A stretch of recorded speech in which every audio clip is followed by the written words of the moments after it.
ಏನಾಗಿದೆ? ಯಾಕೆ ಚಿಂತೆ ಮಾಡ್ತಾ ಇದೀಯ? ಟೆನ್ಷನ್ ಯಾಕೆ ಮಾಡ್ಕೋತಾ ಇದೀಯ? ದುಡ್ಡಾ? ಇಲ್ಲ ಸಮಸ್ಯೆನಾ? ಏನು ನಿಂದು ಪರಿಹಾರ? ಸುಮ್ನೆ ಮೈಂಡ್ ಎಲ್ಲ ಯಾಕೆ ಖರಾಬ್ ಮಾಡ್ಕೋತಾ ಇದೀಯ ನೀನು?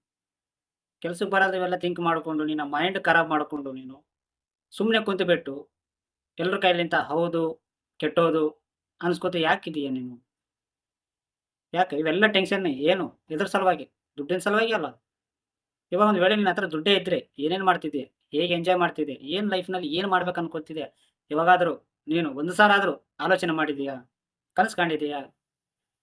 ಬಟ್ ಈ ಮಾತನ್ನು ನಾವು ಕೇಳಿರ್ಬೋದಲ್ಲ. ದುಡ್ಡಿಲ್ಲದ್ರು ನಾವು ಚೆನ್ನಾಗೇ ಇರ್ತೀವಿ. ದುಡ್ಡೇನು ಇವತ್ತು ಬರ್ತಾವ, ನಾಳೆ ಹೋಗ್ತಾವ ಇಂಥವೆಲ್ಲ ಪದಗಳು ಕೇಳಿರ್ತೀವಲ್ಲ. ಕೇಳಿದಾಗ ತುಂಬಾ ಎಂಜಾಯ್ ಅನ್ನಿಸುತ್ತೆ ಅಲ್ವಾ? ಬಟ್ ಏನಾದ್ರೂ ನಮಗೆ ಸ್ವಲ್ಪ ತೊಂದರೆ ಬಂದಾಗ, ಸಿಚುವೇಷನ್ ಬಂದಾಗ ಮತ್ತೆ ದುಡ್ಡೇ ಬರುತ್ತೆ ಅಲ್ವಾ? ಆ ದುಡ್ಡಿನ ಸಲುವಾಗಿಯೇ ಅಲ್ಲ. ಬೆಳಿಗ್ಗೆ ಎದ್ದು ದುಡ್ಡಿನ ಸಲುವಾಗಿ ಹೋರಾಡ್ತಾರೆ ಅಲ್ಲ? ಜಸ್ಟ್ ಕೂಲ್ ಆಗಿರು. ಟೆನ್ಷನ್ ತಗೋಬೇಡ. ಯಾಕೆಂದ್ರೆ ನಿನ್ನ ಆಲೋಚನೆ